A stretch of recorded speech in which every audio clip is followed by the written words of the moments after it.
In this video, we are going to take a deeper dive into the actual process of interactions that determine how one gets from here to there. And that's basically the process of navigation and sometimes interaction and sometimes motion.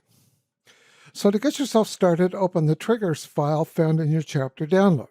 When the file opens, get yourself over to prototype mode and let's get to work. So the first thing we're going to do is here to there.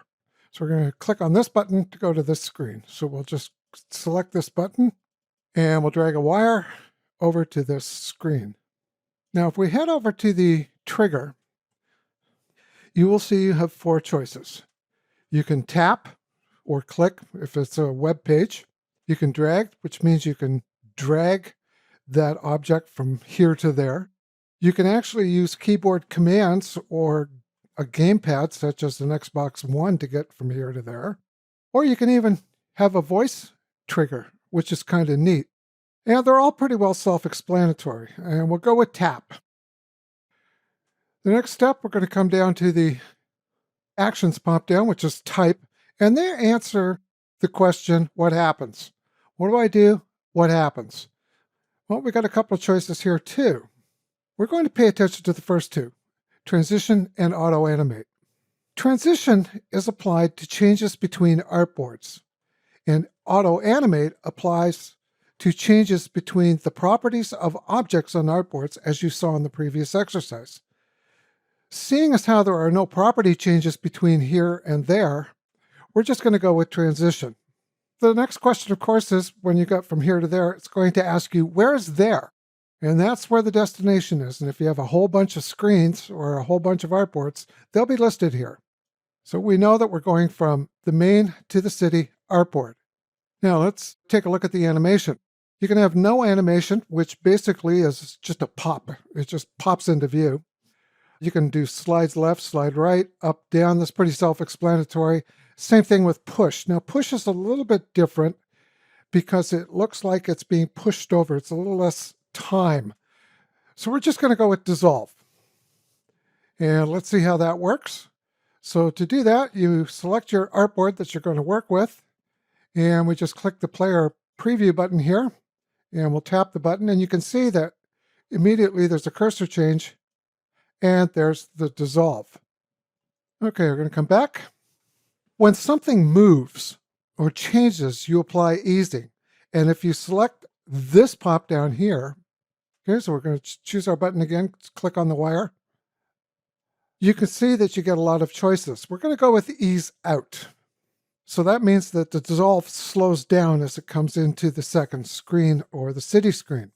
Now the default transition here is 0.3 seconds, which is pretty quick. That's a third of a second.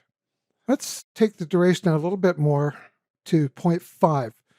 Now, the reason I use 0.5, it is pretty well a standard when it comes to durations for motion and transitions in the industry. But if you want something a little bit snappier, go ahead, make it 1/3 second. So let's make sure we're at main, and we'll test. And here's our ½ second. And you can see it's a little smoother. Now, if I change the dissolve to 0.3, you'll see what I mean by snappy. Okay, so just going to click it. Boom. So playing with time gives you the opportunity to actually determine how long something lasts, or how long an effect lasts, or how much time is involved in the motion.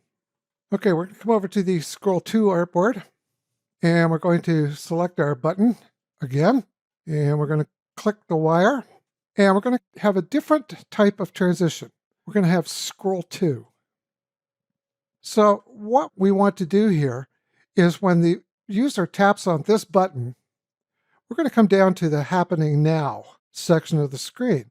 And as you can see, it is well below the viewport. So basically what we do is we select the button, we come down here, and we just keep going down until the happening now layer opens up, and we drag a wire down, let go, and let's give it a test. Pretty good, huh? I really like this transition.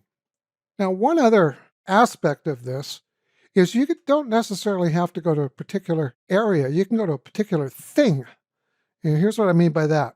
If I scroll down, you can see there's Pelican Cove. Now, to get to Pelican Cove, all we have to do is just grab this little lightning bolt here and drag down to just about here.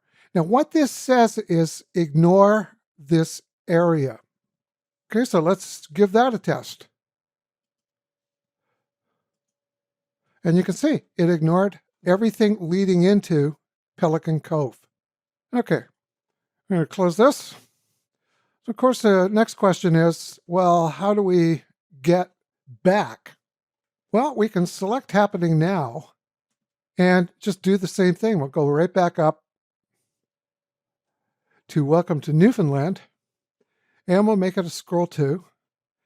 Only this time we'll take the duration out a little bit longer. Let's go with 3/4 of a second, 0.75, just so you can see how you can play with time. So I've got scroll to selected. Click the button. Pelican Cove. Scroll, scroll, scroll. Let's get back. And up we go. So there you go. There's navigating between artboards and inside of an artboard. To navigate between artboards, use a transition. To navigate inside an artboard, you would use good old scroll to.